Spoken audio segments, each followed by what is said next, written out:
श्री राम की ये यात्रा केवल वनवास नहीं थी, बल्कि ये वो कालखंड था जब धर्म, मर्यादा और त्याग, इन तीनों ने एक पुरुष के माध्यम से भारतवर्ष को नई राह दिखाई।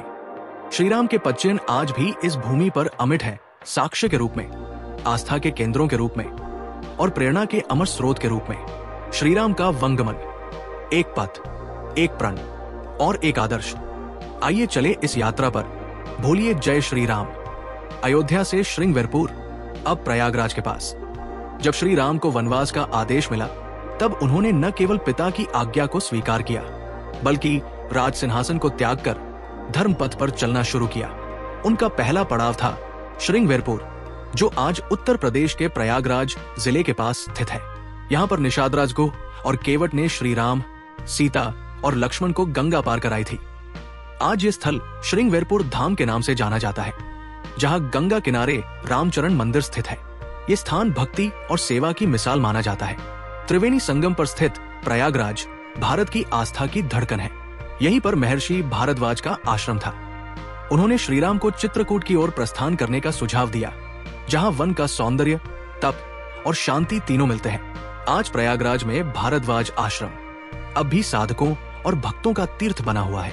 चित्रकूट, राम का तपस्थल, मध्य प्रदेश उत्तर प्रदेश सीमा पर। श्री राम, सीता और लक्ष्मण ने चित्रकूट की पर्वत श्रृंखलाओं में निवास बनाया, जहां मंदाकिनी नदी के किनारे उन्होंने साधु संतों का जीवन अपनाया। यहाँ भरत श्रीराम से मिलने आए और उनके खड़ाऊ लेकर वापस अयोध्या लौटे। आज चित्रकूट उत्तर प्रदेश और मध्य प्रदेश की सीमा पर स्थित है। यहाँ कामदगिरी पर्वत, भरत मिलाप मंदिर, सीता रसोई जैसे स्थलों के कारण ये तीर्थ हजारों वर्षों से जीवित है। श्रीराम ने यहाँ लगभग 11 वर्ष का वनवास व्यतीत किया था। श्रीराम की महिमा अपरंपार। बोलिए जय श्री राम। चित्रकूट से आगे बढ़कर श्रीराम ने प्रवेश किया दंडकारण्य नामक विशाल वन क्षेत्र में, जो आज के छत्तीसगढ़, महाराष्ट्र और ओडिशा राज्यों में फैला हुआ है। यहाँ पर श्रीराम ने अनेक राक्षसों का वध किया, ऋषियों की रक्षा की और भक्ति की चरम अभिव्यक्ति देखी। शबरी के रूप में आज छत्तीसगढ़ के शिवरी नारायण में स्थित शबरी धाम उस क्षण का स्मारक है जब श्रीराम ने प्रेम से भीगे बेर स्वीकार किए। श्रीराम ने इसके बाद निवास किया पंचवटी में, जो आज के नासिक, महाराष्ट्र में स्थित है।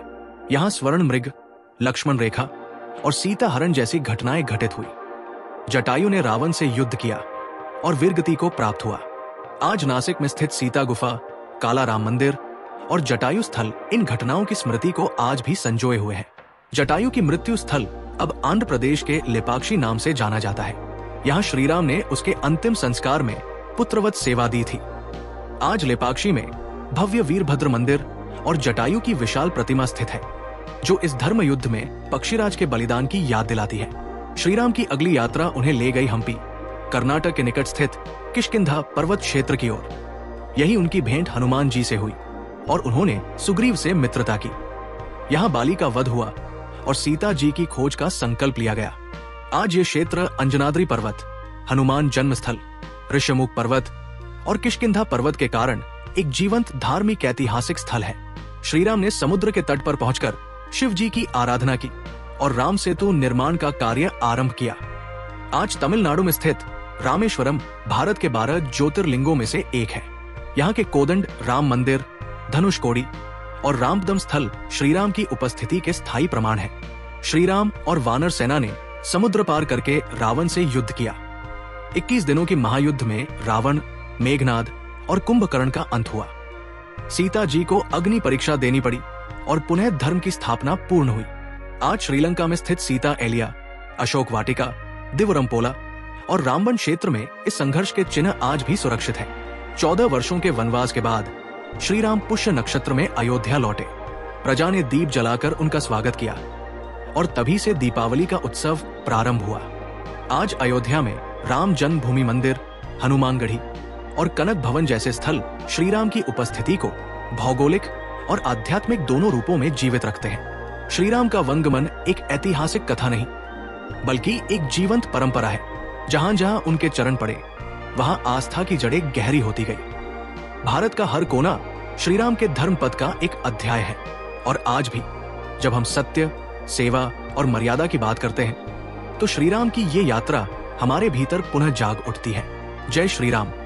ऐसी ही और वीडियो देखने के लिए लाइक करें, शेयर करें और सब्सक्राइब करें चैनल विश्व सनातन।